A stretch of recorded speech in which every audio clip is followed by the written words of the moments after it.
Hello everyone, good afternoon and welcome to this final event of the Living Business brought to you by Hsbc and globally. My name is David Ramos, I'm from the sustainability team of Hsbc and I'm here with Keith from globally, and we're going to tell you what happened today in this final event, and maybe Keith, you can tell us a little bit about the program and what is it about? So Living Business is a program which encourages businesses to be more sustainable. We've been working to support them in starting their sustainability journeys, or maybe accelerating the pace at which they're becoming more sustainable. The program is based around an ESG framework, so the companies need to do a project under one of the three ESG pillars, be it the environment, be it social, or be it governance.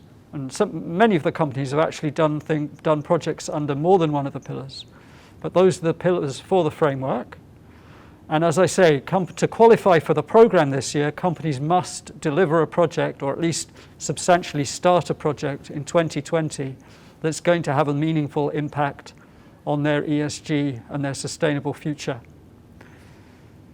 Today we've had 4 jurors here looking at the top 10 of the companies who were enrolled in the program.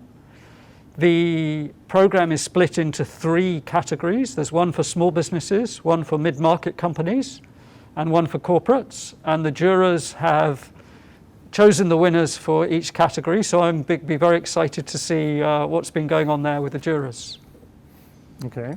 And we also over the last 3 weeks, we've also been running a public voting, where the public has been able to vote on which of the companies has done, in the public's view, done the most to become more sustainable. So we'll also be announcing those winners too. So we know already what happened, but the listeners don't yet. Indeed. So we're going to take them through the whole event. It was a very exciting day for us, that we were very involved in this program, and we want to take you all through it, and you're going to see a little bit of what happened during the day, and conversations that the jurors and the companies had as well. So actually, David, maybe you could tell us a little bit more about Hsbc, why Hsbc brought this program to the Middle East. I know it's part of a very broad sustainability program where I think there's about 30 projects that the sustainability team at Hsbc supports. Tell us more about that. So the Living Business has been running in Hong Kong, in Hsbc Hong Kong, for more than 16 years. And we decided this year to bring it to this region because we thought there was a good opportunity to bring it on. And as you say, yeah, it is part of a wider sustainability agenda of Hsbc. So sustainability in Hsbc is divided in 2 main areas. One is sustainable finance, and that's what we do as a financial institution with our commercial business, how we support our clients on those sustainability deals with financing. And then is the philanthropic arm of what we do. That philanthropic arm is divided in 2 subsections, if you want to call it. One is what we do around future skills and how are we supporting our communities as well as our employees for the future of work, for all these changes that we are living through. And then we also have a very strong entrepreneurship pillar where we support companies that are either sustainable or they want to become sustainable. And we do that again from our philanthropic programs. So this is where the Living Business fits in this program. And to tell you a little bit of other programs that we also supported this year, we just finished the Target Climate program in collaboration with Emirates Nature, WWF.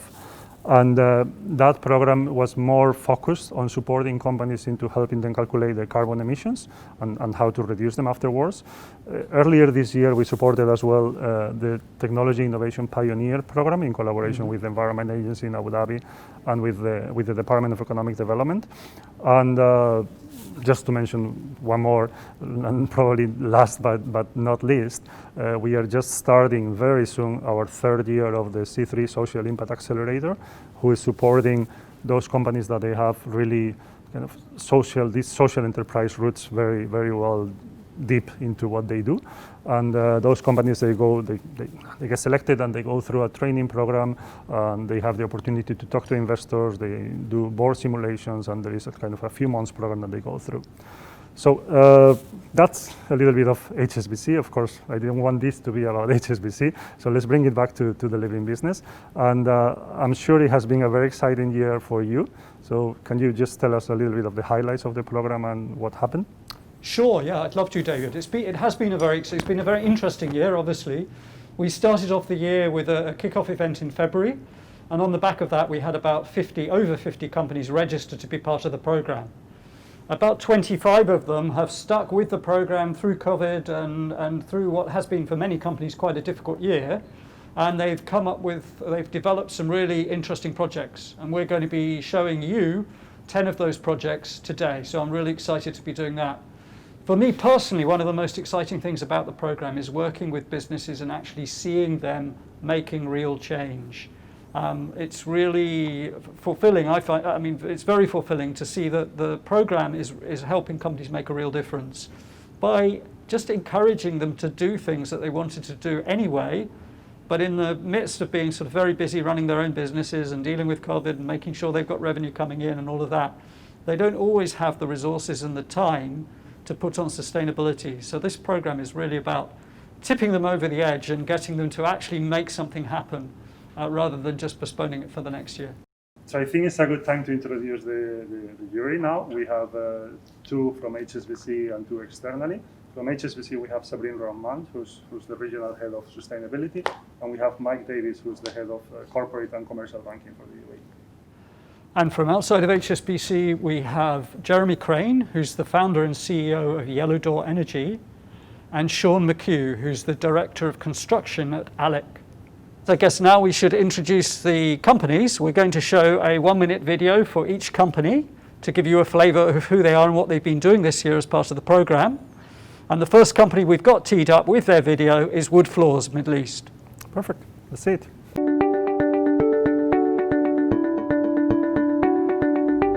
We have this year purchased about 38 cubic meters of FSC plywood, and we will be placing another order for approximately 38 to 40 cubic meters of plywood for the projects in the UAE. What we did is that we informed the customers saying that it's FSC plywood and it would cost a little bit more, but what we have done is that we have been able to absorb that cost, and we also recycle leftover pieces of the wood that we use, the timber that we use in the market locally, so that we are able to help the sustainability program. We are also using a product which is recycled felt that we are protecting the flooring. To protect the flooring where we have installed the flooring, so they are new, but we need to do the protection. This is a product which is recycled and reused, and again, that is also a LEED compliant product. It comes from Germany, and it also protects the flooring from any kind of damages with the water spillages and dropping of a hammer or using a scaffolding and so on at site. So, and again, this product is reusable. I can clean it, take it, keep it back and reuse it, and we decided that if we take a group insurance, it would help them if something were to happen to their life or any kind of accident.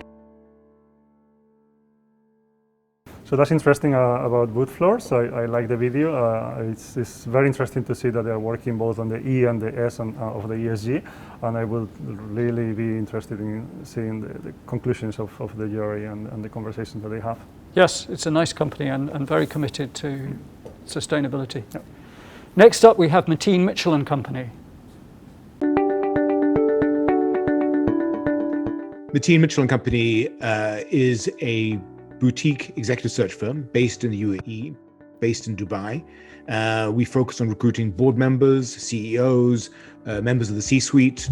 We were able to reduce our carbon emissions by 60% by taking out air travel, by going towards a paperless office, by reducing consumption on city back and forth travel by car, and also going to a cloud-based solution for our technology.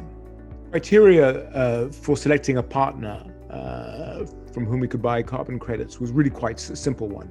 It was to work with a partner in the United Arab Emirates, and it was for us working with Jess was just a logical decision. Here it was an organization that was working with the municipality of Dubai, was doing good for the community in Dubai. So we saw it as being a win-win. So here we are, a Dubai-based entity working with a Dubai partner.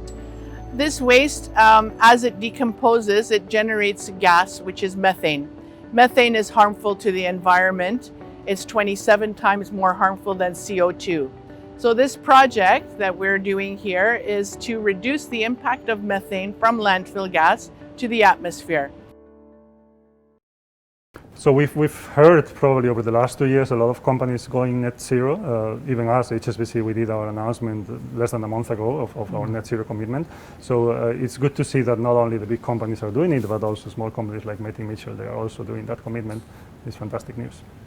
Yeah, and the next video is from Esg GCC, and I'm really excited for the project they've been doing. As Radisson Blue Electric, traditionally we used to use diesel-powered steam generator, which heat up the hot water. Then we come up across a thermodynamic system. Then we switched into thermodynamic system, and the result was fantastic, and we are quite happy. So what you have here is a thermodynamic solar system. We are providing hot water to the tanks, and the system works as following. The panels are absorbing the sun radiance and the heat of the elements. That energy is transferred for a refrigeration system that then goes inside the tanks and transfer to the water, the energy, and then comes back in a closed loop into the panels, okay, until we meet the temperature that we desire inside. In the first 6 months, there was 160,000 dirhams in savings. That corresponds to around 83% in the overall, comparing with the previous diesel boiler. I was very pleased to have the opportunity to go to the Radisson Blu in Dera on the Creek. It's a very old hotel, it's a big hotel, and they've put this in quite a small space. Well, you've seen it on the video, It really is amazing how that small thing can produce so much hot water. Yeah. For almost nothing. I mean, there's very little energy required to make the whole system run. Yeah, certainly. And of course, energy is one of the hot topics around sustainability and climate change and all of that. Energy efficiency in buildings is clearly one of the things that we have to do better in this region and globally. So it's good to see that companies are working on that sphere. And well, I think the jury must be almost ready we are almost ready to announce what the jury decided. But how about we first go into the public voting for the small business category? Yes, so during the first 3 weeks of November, we had a week for each public voting. And the small business category, we had about 300 votes from the public. That's good. And one company got 119 of those votes, and that company is Wood Floors. Yay, fantastic. So good work to Leslie and the team for Wood Floors. Yes. And yeah, great to know. Let's see if the jury agrees with that public voting decision. Indeed, it'll be very interesting to know if they have the same opinion. Well, welcome to Living Business, which has been run on behalf of all the team at HSBC by the team from globally. You've just witnessed the judging process, so the judging has now been done, but we thought we'd want to give you a little bit more insight into that process. We know what we set out to do. We wanted to see how UAE-based businesses had become more sustainable for themselves, for the wider community, maybe for their industry as well, and how we can help them as well. So they've pitched their ideas to the judges. We're looking for commitment, we're looking for societal and environmental impact from the choices they were making. We were looking at tangible change as well. That was something that also needed to be seen. And it would have helped as well if there was a little bit of a financial investment which was borne out as well. All these factors and many, many more were thrown into the mix for our elite panel of judges. The numbers have now been crunched, but let's dig a little deeper. Anyone that's watched a version of Big Brother around the world will know that any Big Brother needs a little Big Brother, a little offshoot program where we sort of dive into the voting process. So let's call this the Little Living Business if we can for now. Absolute pleasure to be joined by Mike from HSBC, Jeremy from Yellow Door Energy to get to the bottom of the small business category. Mike, before we dive into the individual contenders, if you like, for this, overall, in terms of level of the pitches, in terms of the ideas that you've seen this afternoon? So I think all three were great. It's good to see SMEs involved in this sector. SMEs is obviously a very important part of the UAE economy. And it's good to see small businesses looking at this sort of stuff. And in some cases, we've got small businesses here really trying to carve out a niche in sort of environmentally sustainable products. So I thought that was a real positive. Yeah. And Jeremy, would you concur with that? Absolutely. I think the passion that people have to do this, whether it drives extra differentiation or value for them or not, the passion that comes across and wanting to make a change, wanting to have an impact is great. Just, I mean, on that point, because obviously both of you have got an insight into to how difficult it is to get ideas like this off the ground, not just here, but around the world at the moment as well. And we've looked at it from three categories. Obviously, we've got the big corporates, we've got the mid-market. The one that we're talking about specifically here is small business. Is it more difficult for a smaller organisation to implement these sort of changes, or is it more difficult for some of the big guns? Look, I feel that change is obviously easier in a small organization, but the resources are constrained. Yeah. So to have a significant impact and make a significant change really takes strong commitment from the leaders of these businesses. And we heard from them today how committed they are to making a change, and that's exciting. Right? Yeah. If these guys are doing it, if that's going to be perpetrated into the other small businesses in the region, that'd be fantastic. What did you take away from the pitch from Wood Floors? So he's clearly, he's running a business, but he's clearly invested in taking that business to a more sustainable footprint. He's almost creating a new space with recycled woods and sort of certified wood products in the UAE. And speaking to him, it doesn't sound like that market's there yet. And more often than not, he's got customers that come in that are looking for something, and he has to change their mind or almost upsell them to the product, to the more sustainable product. And the fact that he's not looking to just make the easy sale, but the more sustainable, more, earth-friendly sale, that passion comes through and that interest comes through, and that's really important.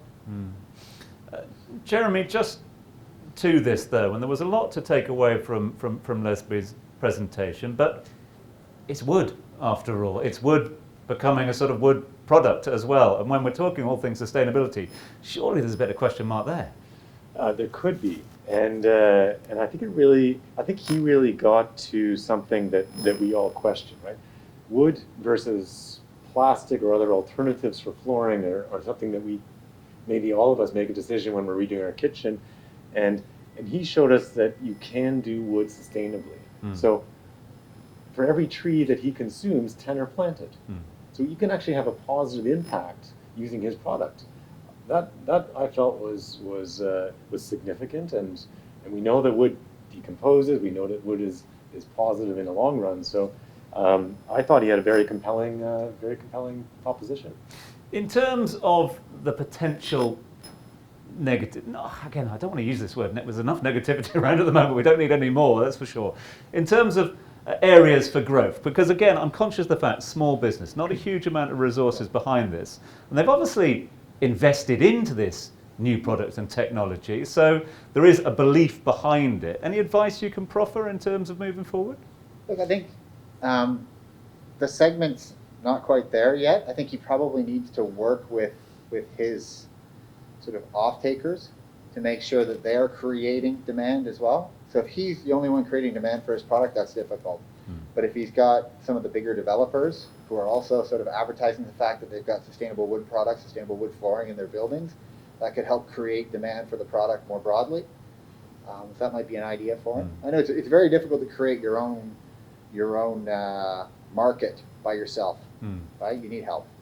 What we think around the little living business table doesn't mean or reflect, of course, what will be unfolding with the results a little later on. There were 4 judges, each with their independent and private voting, so the results will be revealed in just a few moments' time. Let's, though, in the meantime, move on to our first digital virtual background of the proceedings. The man that had the epiphany was, of course, Mateen from Mateen Mitchell and Co. He's going all carbon neutral. He's decided he's had enough of getting onto planes. Let's start with you, Jeremy. How did you read or view this one?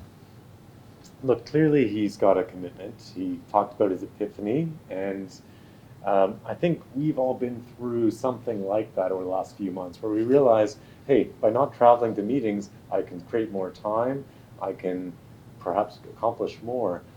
I think the question that we all asked ourselves is that something that he's going to continue doing afterwards? Is his business going to be sustainable doing this afterwards? When his competitors are out there shaking hands and in front of people, in front of the clients he's hunting to make a change. Yeah, it was an interesting one. He mentioned carbon credits a lot, Mike, in this one, and I'm not going to sit here and pretend I understand or own the world of carbon credits. But again, was there enough balancing act to sort of put the advantages towards carbon credits on this one? So I thought it was a really interesting business. I thought it was an interesting business model. The changes he's trying to make now to get to sort of a zero carbon footprint, in buying carbon credits to get down to zero, I think that's great. I think he also has a plan to actually further reduce his carbon footprint. One of the interesting things, and I don't think we got a chance to ask him, but will he get more business from that? Will he? Because you don't see many recruiting firms positioning themselves as the green recruiting firm. So as large banks like ourselves and other corporations become more aware of ESG and ESG commitments, are we more likely to use him than we would, say, another large recruiting firm that may not have made that commitment? I'd like to think yes, but I guess we'll see. Time will tell. I think the one really strong element that he put forward is he's actually investing in buying these carbon credits. Yeah. He's got money out of his pocket that he's putting behind this. And now, will he, if he starts flying again, buy more to offset his additional carbon footprint? I think that's something that it would really be telling for us if we could see into the future. That was Mateen of Mateen, Mitchell & Co. He was up second, and we've got one more for you as well. Ugo was the third of our three finalists for the small business category at this year's Living Business, brought to you by being processed by the team from Hsbc and action by all the crew globally. Energy, GCC, Well, as soon as I saw thermodynamics, I was like, wow, I need to do a little bit more research on this one. But it was fascinating, really, from my point of view, from someone who doesn't fully understand the technology behind it, except making ice whilst it's really warm outside. I thought that was fascinating. The scalability that he talked about afterwards seemed to be something that was really interesting to me, Jeremy. You're a man in the know, you're a man on the coalface here when it comes to this sort of technology. Is it going to work, and how much did this impress you? Look, I think he's attacked one of the really nasty problems. Anyone who's walked behind a hotel in our region sees the black soot from this oil burner. They burn oil to make hot water, and that's dirty. And he's removing that. And yes, this technology does work, right? So he's using the hot air that we know we have, and the sun that we know we have, and he's combining them together to get savings for anyone who needs hot water can benefit from this. And I think the technology works. He's saving 80% of the CO2 for making hot water. So that's good. And the question is, can he implement this on a scale where he's going to have a big impact? You know, he talked about, I think, 7 or 8 installations so far. Will he be able to find economically viable solutions across the huge need there is in the Middle East? You put that question to him, Mike, during the questioning as well, the scalability issue. Were you convinced by the answer? So I thought it was really interesting. I wanted to know how long it would take if I, as a villa owner, decided to put his technology on my roof, right? Yeah. How quickly. And that 2.5 year time period he talked about in Dubai, I think that's really impressive, right? And if you can get that messaging out, Dubai's an interesting one. We have a lot of renters, so they tend not to invest in things like this. But as we see more property owners and more developments with property owners coming in, I think he's got a product that might really work. Now though, let's hand over to Keith, David and the rest of the team to find out who has come out on top for this year's Living Business, Small Business category winner. So it seems like Tom has left it to us to announce the winners. Yep. Very happy to do that. The second runner-up was Mateen Mitchell & Company. The first runner-up was Energy. Energy. So it sounds like the jury panel agreed with the public voting, Indeed. and the winner is Wood Floors Middle East. Wood Floors Middle East. Fantastic. Well done, Leslie and team. Well done to them, indeed. So next we move on to the mid-market category. And the first contestant in that category is Green Parking. So let's watch their video. We have started in 2020 to introduce ticketless smart parking operations that we have started to operate in the first of our car parks, and that would allow us to reduce 3 million paper tickets per year, which is equivalent to 50 trees that we can save per year. And over the life cycle of a parking system, which is on average 10 years, we're able to reduce 2,500 trees. In addition to that, by introducing this smart parking services, we are able to shorten the average staying time per car in our car parks by 4 minutes. So this shorter period of time translates into around 74 tons of CO2 emissions that we can save per year. So it's great to see that after the video that technology and innovation comes in forms of sustainability as well to most daily activities, like just going to a parking and park your car. It's fantastic news. It is. The whole world is changing, and hopefully the whole world is becoming more sustainable. Yep. So we're now going from electronic parking to making electronic transformers. We're going to watch a video from ETS and see what they've been doing to reduce their steel scrap. What we originally thought was good productivity, the machine working at its fastest speed for its maximum output, we realised was causing us to increase our wastage in scrap steel. So with a combination of slowing the machine down, it allowed us to reduce the overall scrap metal per sheet of steel by slowing it down and overall not negatively impacting on the output of that factory. So the combined total of our initiatives in our metals and fabrication division, we estimate it by year end to be 620 tonnes of CO2 emissions. 2020 is the second year of this programme. In addition to the solar programme, we've also had programmes of improving the roof insulation in our factories to retain the lower temperatures of the temperature-controlled environment, and that will have a direct impact on our energy consumption annually.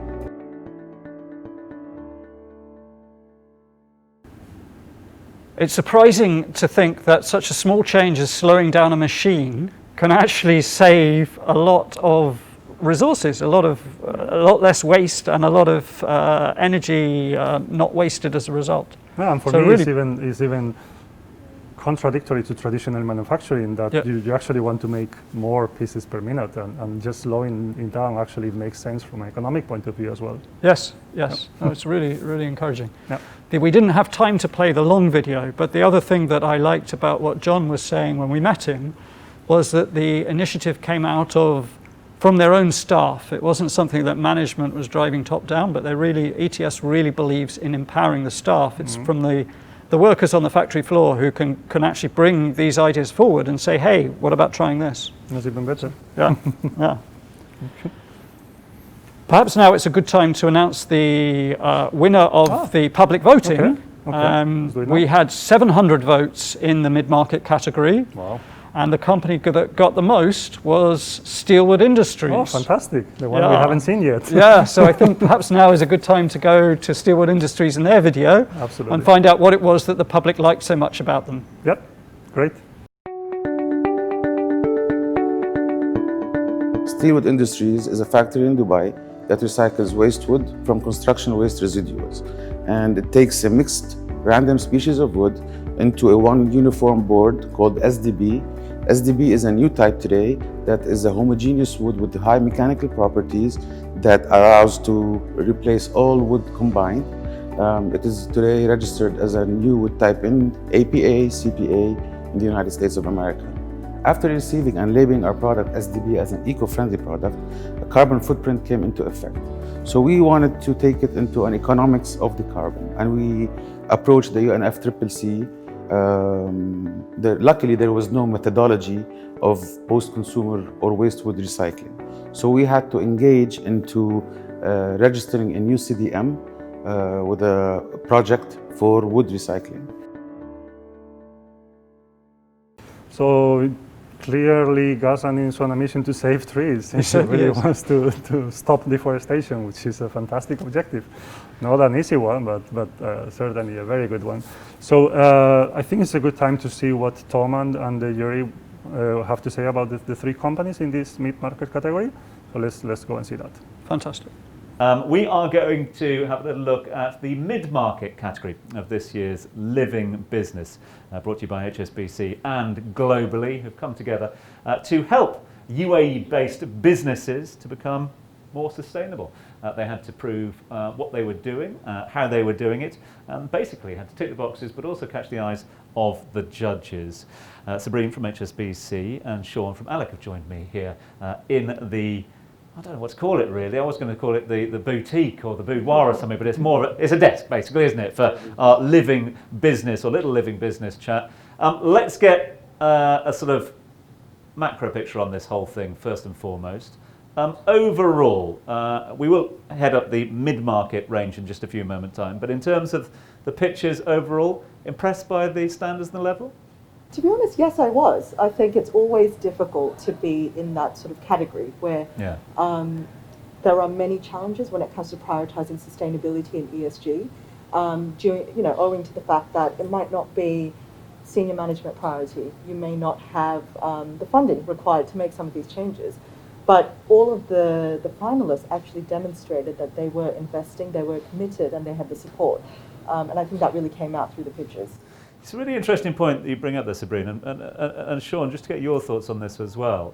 Because, I'm sure there's not a single company out there, whatever size they are, that is going to sit on camera and say that we're not making these efforts. But to get cash behind it, to push it forward, to bring, very traditional work methods and work approaches, to change those, that's the challenge, isn't it?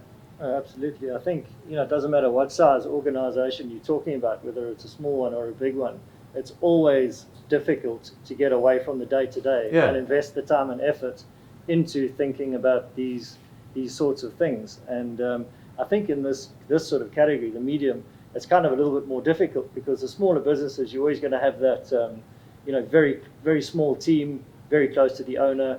And if they're onto it, they're going to do it. Bigger organization, you've got the money behind you. But in the middle, you're kind of very focused on the day-to-day. And I think it's tougher for them than the other two. So let's dive into it. First up, we had Sam, Mr. Green Parking, which does exactly what it says on the tin. I actually quite like it. I mean, I think there's a lot of opportunity for further innovation. I think, in the chat we had afterwards with the guys, we could definitely, I personally felt that there's a lot more that they're still going to do.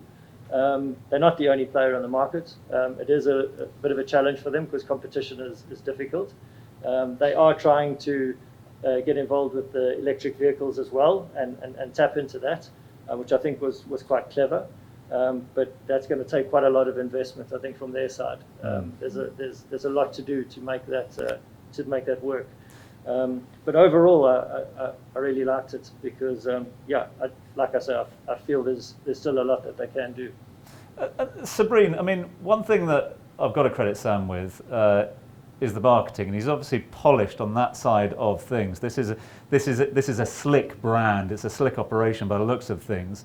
I'm just wondering about the scale and the scalability at the moment. I think he said that he had 50 spaces available at the moment, but we had to get that out of him after a while. It was a little bit of pushing to get the numbers. Yeah, huge potential, but I don't know if we'd expect to see more numbers already.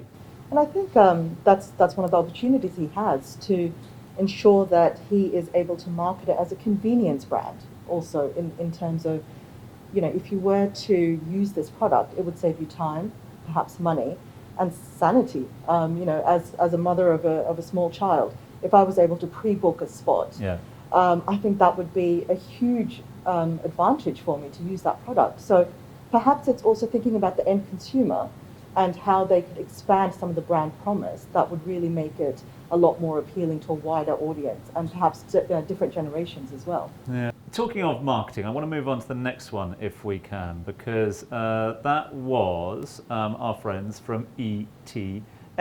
Just a quick reminder, you remember the guys that slow down the machines to see a reduction in their scrap steel, to also see an improvement in their capabilities on the work floor as well. John Gomesh also joined us as well on the line for the presentation from ETS. It's interesting because we've just sort of talked about marketing, so I'm going to stick with you if I can, Sabrine, but get your thought on the marketing of this. Obviously, it has worked on the shop floor, for want of a better phrase, but is it working further afield? Is it impacting others? So I think what really came out is that that's probably the next phase of the evolution of their sustainability or ESG focus. So I think they've realized that this works in practice, in theory, but now they need to really communicate that through the applications for tender processes, through the marketing of their product and their product promise, and the ethos of the company. So I think they have a huge opportunity ahead of them. It's just capitalizing on how to put it out there. Sean, obviously a successful business today. You talked about the fact that they've got multiple factories, they've got sizable workforce as well. I got the impression as well it's been in the family for a long time, the business as well, and with that comes very entrenched work policies and the old adage, if it ain't broke, why fix it? If it's going fast enough, why slow it down? I mean, it must have been a difficult policy to get across the line. Absolutely. I mean, one of the things that struck me with ETS was it's a very traditional business, actually trying quite hard to do things a new way, which really appealed to me. And, they had a sort of a two-pronged approach. Not only were they, taking the time to do the study that slowing down their machines and reducing their waste was actually beneficial. They've also gone and invested in alternate power solutions. So they put in a solar plant. They've been doing some insulation to their factory to sort of increase their efficiency on usage of power and those sorts of things. And yeah, I mean, while they've got a way to go to sort of sell that, I mean, in a way that's the appeal because they're doing it even though it's not a marketing ploy. They're just trying to do something different and be better. And an interesting one. Number 3 was Steelwood, which when I heard the word first and foremost, or heard the title, the company name first and foremost, I was fascinated. Really interesting. Waste wood again, the second of the pictures for waste wood that we've seen throughout the afternoon. And a lot of thinking, a lot has gone into this as well. Ghassan was the man who we heard from in the video, and then of course the pitch. Sabrine, how did you break this one down? I thought it was just so innovative, right? Taking scrap wood from construction, from the construction sector, and really turning it into something that could be used, that can be exported, and that can be applied across a lot of different uses. So I think, just from a curiosity perspective, it was fascinating to see that we have such innovation coming out of this region. And I was almost a little saddened that we haven't managed to make more of a splash about it because it seems almost too good to be true. I mean, if it is that wonderful, we absolutely should make more use of out of it. And I think one of my fellow judges actually spoke about whether or not the construction sector could then recommission some of its material to be used in their projects. So it's, if you look at circular economy, if you look at some of these processes that are really being championed globally, I think we have a huge opportunity with this organization to really lead and pioneer some of that. I'm glad you say that, because I don't feel so bad now, because there I was at the back of the room making notes going, this could be a good guest for the radio coming up in the weeks and the months to come as well. Tick that box. Yeah. So that's certainly something that I thought. And the other thing I thought as well, Sean, and I don't know if this struck you, was it was really nice to see a man who invented the product, financed the product, produces the product on a large scale already, obviously believes in it from every sinew in his body, and is just practicing what he preaches. Yeah, I mean, hearing him talk about the time and the effort he's put in to convert this and to get the kind of classifications and those sorts of certifications in place that he's needed. I mean, it's been really difficult for him, but he's persevered, and I'd say he's done really, really well to stick with it, and the passion came through. I mean, I think he said it was since 1998 he's actually been, he first invented it and he's been developing it and trying to get it converted. I mean, that's ridiculous, and like you say, just too good to be true. I mean, again, being in the construction industry and actually being one of the parties that produces the waste he uses, and then understanding what he does with it, I'm really interested to find out more about this. We're going to have results in just a few moments' time, so we're going to break away. Just got the thumbs up from the team. We can now cross over to the team to get the final results for this year's Living Business, brought to you by Hsbc and globally. Mid-market category, 1, 2, 3. Let's find out. So that was an interesting conversation, and again, Tom gave us the honor of announcing the winner. So we can start with the second runner-up, who was Green Parking. Good, yes. Good done for them. Yeah. And the first runner-up was ETS. Okay. Which means the jury once again have agreed with the popular vote. Absolutely. There's a lot of alignment here. It's a bit scary. I wonder if this is going to continue in the corporate round as well. It means that the public know what they're voting, no? Yes, it certainly does. The so experts congratulations agree. to Steelwood for winning in this category, and that's fantastic. Good. So I guess now we should move on to the corporate category. And the first video in the corporate category is from Tristar. Okay, let's listen to it.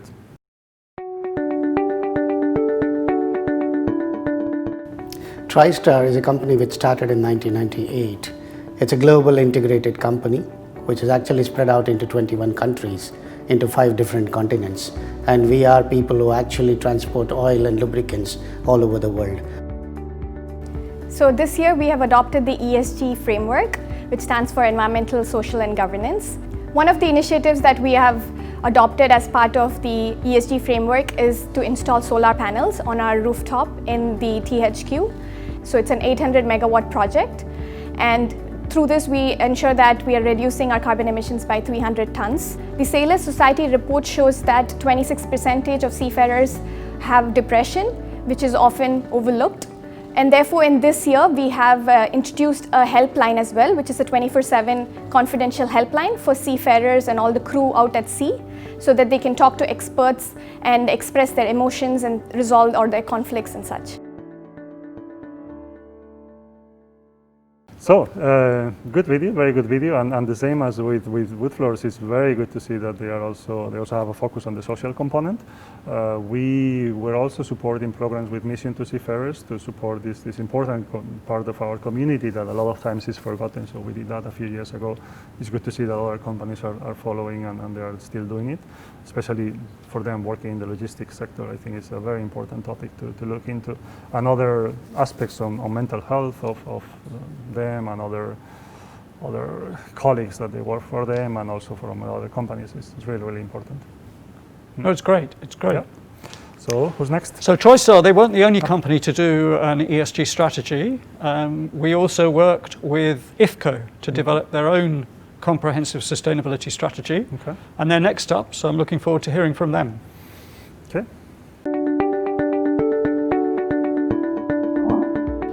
What prompted us to develop this comprehensive sustainability strategy is because we believe in doing right and excellence. We have the 4 P's: people, planet, prosperity, and partnership. Specifically, we would like to be able to say that we have achieved 100% traceability to plantations for our refinery in Indonesia. This is very important for us because the refinery in Indonesia supplies around 50% of the palm oil demand within IFCO intercompanies. So making sure 100% traceability to plantation is one of the milestones for IFCO, as well as the solar project plan in Dubai will be also critical milestone that we are now also embarking into renewable energy and will be able to contribute to the reductions of the emissions. So I like a lot I think IFCO has a big challenge, which is having a complex supply chain like many other big companies nowadays. So it's very good that they're putting the focus on that supply chain, and it's not an easy task when you have this kind of multi-country, multi-suppliers supply chain again. So it's very good to see that we from Hsbc, we try to support clients as well on that journey. We have a few products that are supporting with economic incentives our clients to improve the sustainability across the whole supply chain, and we have a few examples already that are public. Anybody can just find them if you want. But let's go back to the living business. So yeah, well, they weren't the only company to be doing some work with their suppliers and improving the sustainability of their supply chain. In fact, our next contestant, Fine Hygienic Holdings, has also got something to say about their suppliers and what they're doing with them. But they're doing very different things from IFCO. Fantastic. Let's see.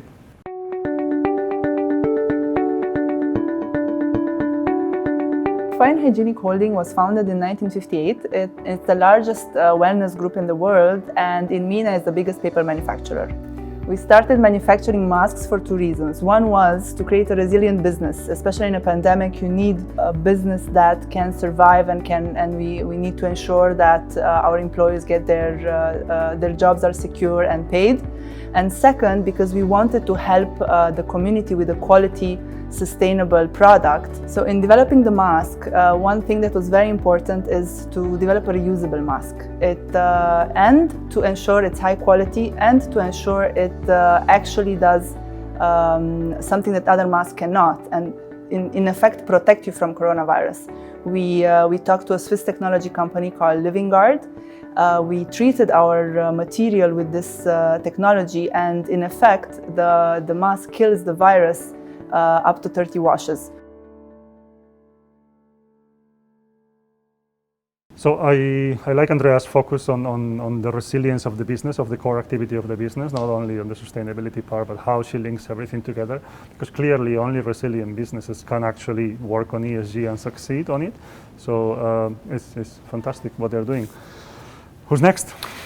Next is Telex, a very different business, a big industrial aluminium extruder, and they've been doing a lot of work to reduce their waste or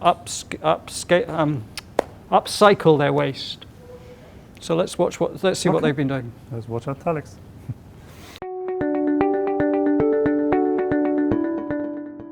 Telex is a state-of-the-art aluminum extrusion plant. Aluminum hydroxide sludge is I call it a side product. As in the past, we would have up to 500 tons of aluminum hydroxide sludge, which would go into landfill. So with the help of living business, we have now the possibility that we can bring this aluminum hydroxide sludge into the cement industry, where it helps to produce a much better quality of cement.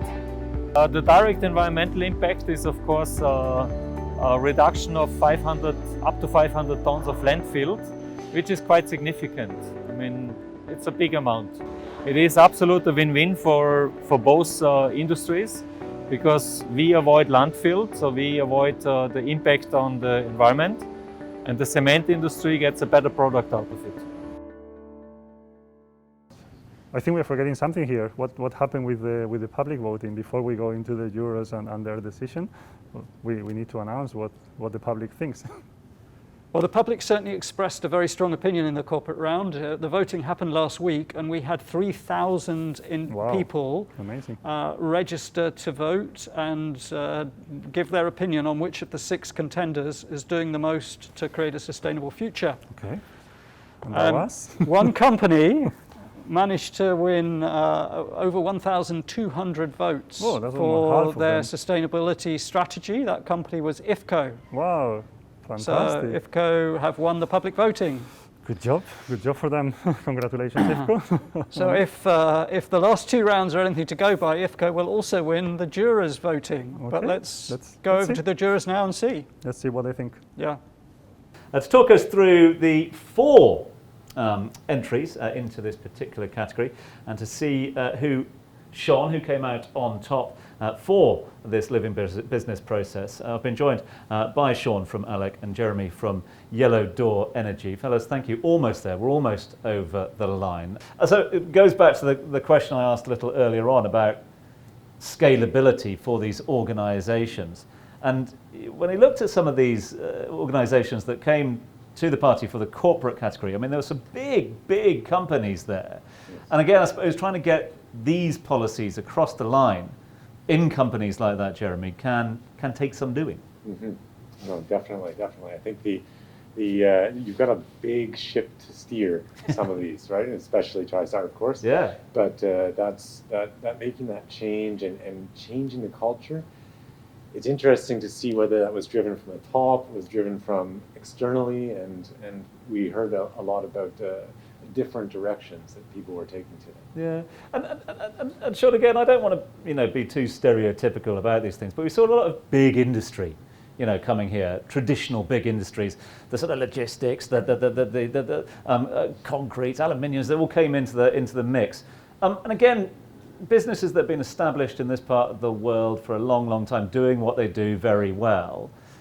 You're in that industry, you see it day to day.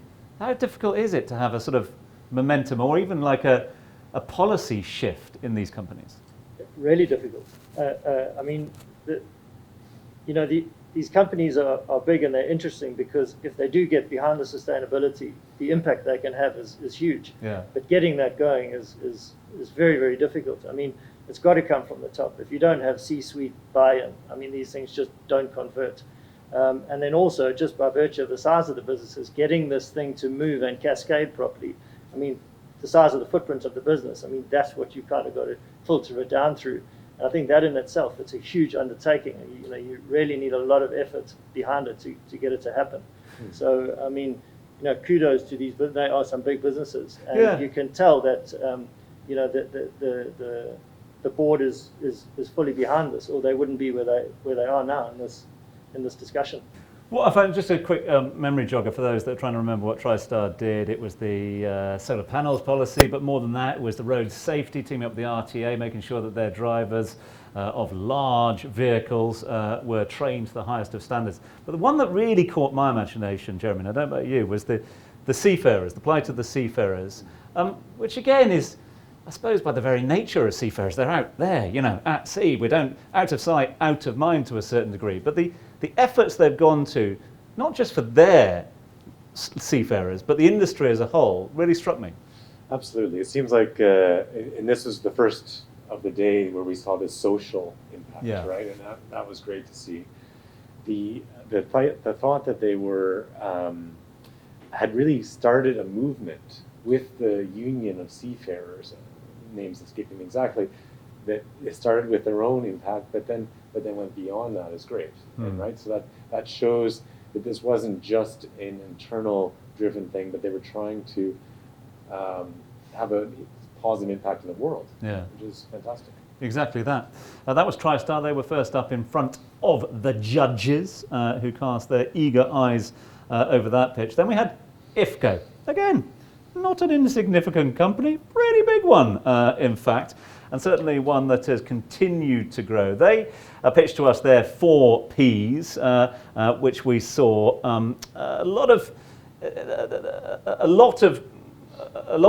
action, a lot of work, a lot of legwork as well for this one, because this was the first one that really took a very international perspective on what we've been looking at throughout the afternoon.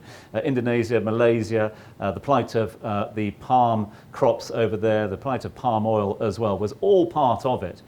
Jeremy, break this one down for me. Did it work for you? Well, look, I think we're all well aware that the value chain for palm oil is one that has had a very negative impact on the world, and but it's a product we all need. And so what they were trying to do is solve this by putting in a sustainability throughout the value chain. And I felt that the effort was there. I think we felt that it maybe fell a little bit short in terms of third-party verification or some of the other aspects that we would have liked to see in that aspect. But there's certainly a strong effort, the tie-in from the board level, which, as we identified, is important for these big organizations. So, pluses and minuses. It was a good start. I think Jeremy sort of hits the nail on the head there. It's a very difficult subject. I mean, palm oil, everybody's already really worried about it. It's a very important subject. I think the fact that the sources are in the areas that they're in, where, let's say, the view of compliance is quite different to what we might be used to. So I think they've got a real task on their hands. I think you can see the intent. They're definitely doing all the right things for the right reasons. It's going to take a lot of effort to get that right.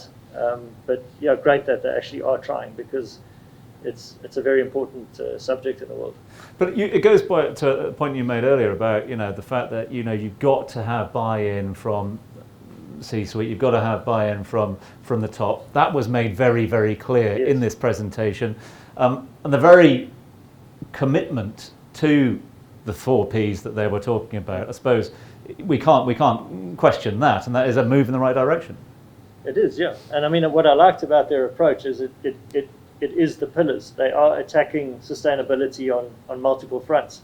I mean, we're talking about the palm oil because it's kind of one of those things, but I mean, they're involved in loads of different things. But so I like the fact that they had quite a broad approach, and they were trying to sort of attack the sustainability issue on many fronts. Yeah. And I think the strategy is right, the buy-in is there.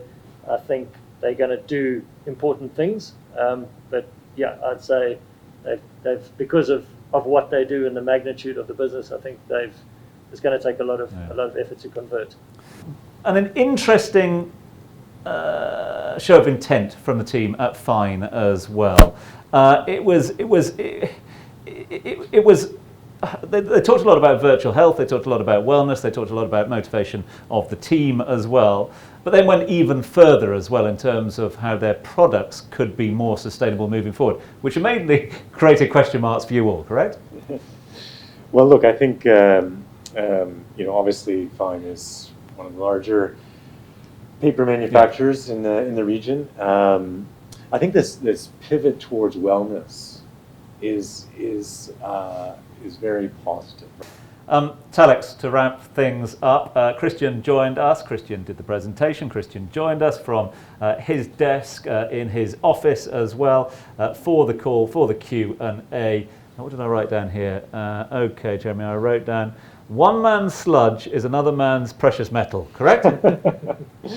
Well, yeah, what we saw is them diverting this nasty byproduct from a dump to something that could be valuable, and that's obviously economically beneficial for him, for his company, but it's also, we've got to assume that's a very nasty product, and if we can take that out of the dump, that's great. Yeah. So from an environmental perspective, clearly that he's got the leadership drive for it, and he's obviously passionate. His demonstrations of what they do was kind of him for those who aren't familiar with extrusion. Yeah. So I thought I saw it as a very positive message that he brought across about what he's trying to do to this very traditional business. Yeah.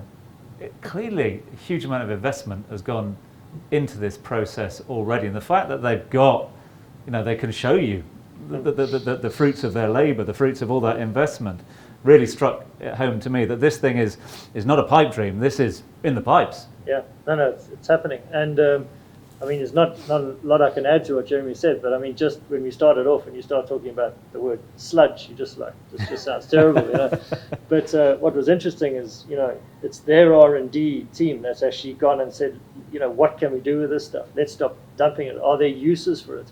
They've gone out and, made contact with the cement industry, and they've pushed all of that. even to the extent where they're not selling it to these guys to use as a product for cement, they are paying to give it to them. So I think that commitment really came through strong. And then also, like Christian spoke about, some of the other innovations that they've got in the pipeline around taking other waste products and bringing it back into the manufacturing cycle as well to use it a second time. So they're clearly very focused on trying to eliminate this waste. And I think in today's world, it's actually quite easy to get rid of the waste. They could just be continuing to do that, but they're not. They really are trying to find ways to not impact the environment. Just one last one for me on this, and I can't thank you boys enough for being with us throughout the afternoon. I think Christian gets my vote for the phrase of the afternoon because, we're not a million miles away from Christmas, the end of the year. It is a time of giving. You've got to spare a thought for others. And his phrase, give waste a chance, give it a second life, just really struck home to me at this time of year. I thought, wow, okay, good on you, Christian. Good on to you, Christian. Good on to all of those that have made their pitches in all of the three categories. And I can't thank our judges enough. We've heard from Sabrina and Michael a little earlier on, but these two men have given up their days and their times to bring their expertise to the fore. So to you, Sean and Jeremy, thank you very much indeed, fellas. Thank you. It's been a pleasure. That's almost it from us here.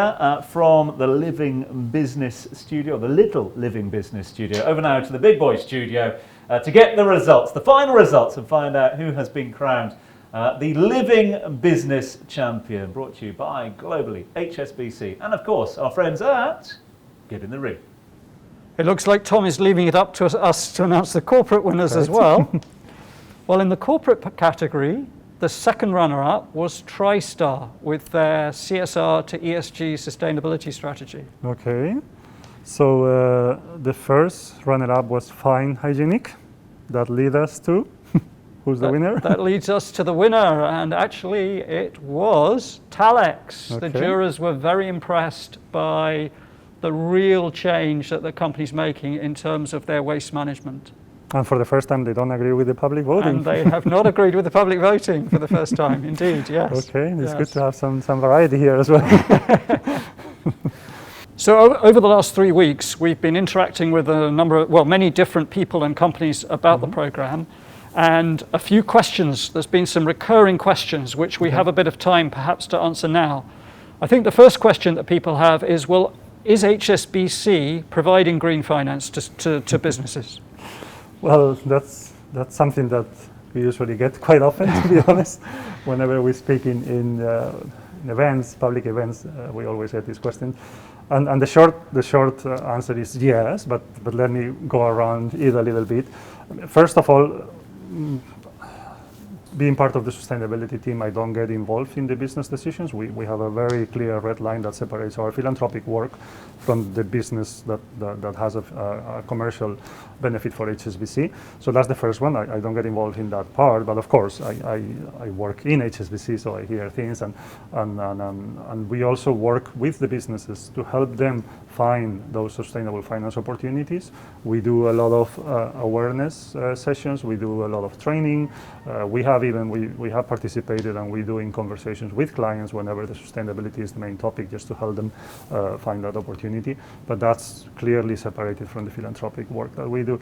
But we do have, we supported when we started pushing the sustainable finance agenda a few years ago.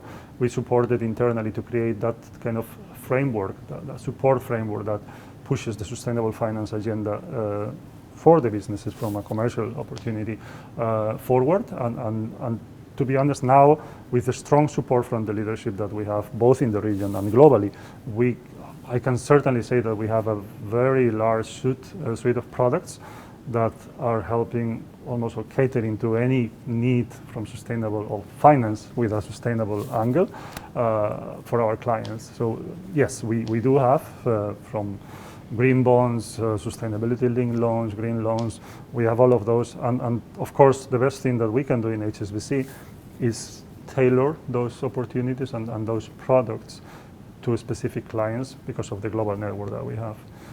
So fantastic. It sounds like green finance is happening at HSBC. That's it's growing. Great news. It's growing fast. Really good. Really good. Good.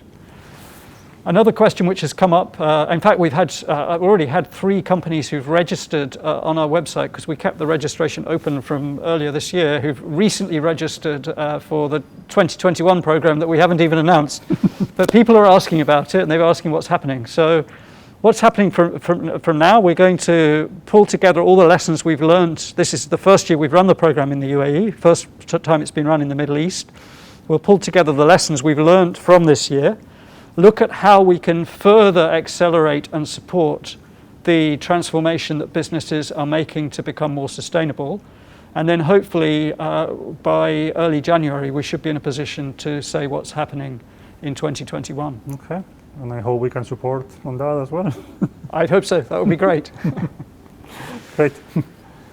So there is another question that we wanted to put forward, and I think it's more appropriate that I ask you this question for a change. So there are a lot of competitions, programs around sustainability. It's like kind of the buzzword lately, over the last 2 years specifically. So how does the Living Business differentiate from other programs that are around, accelerator programs or conferences happen about sustainability we have coming out? We have one coming up in January, a very big one. So what is this differentiating factor of the Living Business that you can tell us? Yeah, I think that's a very good question, and it's very important we have a very clear answer. So, I mean, my answer to that question is it's about making change, driving change. To participate in the program, and I'm sure this will be the same in 2021 as it was in 2020, to participate in the program, companies must be doing something new and different in their business in 2020 or 2021 that's making them more sustainable, whether it's in the environmental area, the social area, or the governance area. And the program is really about facilitating them in making a change that they probably want to do anyway, but maybe they don't have enough resource, or they don't know quite how to get started. And the program is really about just nudging them to make the first steps, or make bigger steps. If they're already on that journey, maybe they can be making bigger steps, and maybe the program can help them do that. Okay, that's fantastic news, and that's what we want to hear, of course, from our sustainability angle. We want to support programs that are actually driving change. So it's great to see that the Living Business is doing that, exactly, and let's see how we can take it forward. So I think we can close the session. Yes, I think we've... Thank you everyone for joining today. I hope you enjoyed the session as much as I did the whole day. It was a long day, but very enjoyable. And Keith, if you want to say a few words. No, I think we've said it all, really. It's been a very exciting program. It's been fantastic to see so many companies making a real difference to their own sustainability or to the sustainability of the country. And I hope we're going to see even more of that next year. Fantastic. Let's hope for that. Thank you, everyone. Thank you.